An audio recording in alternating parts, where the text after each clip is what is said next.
জাতীয় নির্বাচনের আদলে যশোরের চৌগাছায় অনুষ্ঠিত হল চৌগাছা মোটরযান শ্রমিক সংস্থার ত্রিবার্ষিক নির্বাচন। নির্বাচনে আনিচুর উজ্জ্বল এবং শহীদুল আতিয়ার প্যানেলের হাড্ডাহাড্ডি লড়াই হয়। দুই প্যানেল থেকে মোট ৩৪ জন প্রার্থী প্রতিদ্বন্দ্বিতা করেন। সকাল ৮টা থেকে বিকাল ৪টা পর্যন্ত চলে বিরতিহীনভাবে ভোট গ্রহণ।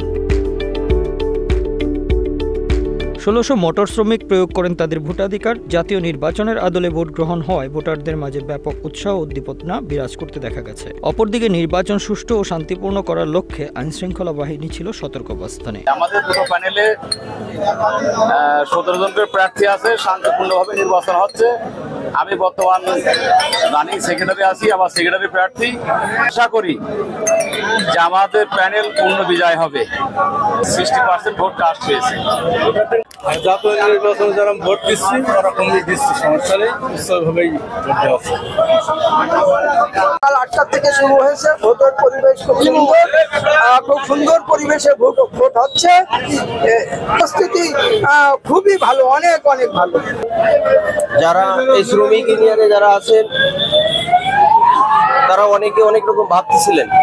আমি মনে করি যে আমি এখানে পরিদর্শনে এসে সুন্দর পরিবেশ দেখে আমার নিজের কাছে খুব ভালো লাগছে যে না, নির্বাচনের মধ্যে হচ্ছে। Bangla affairs news desk.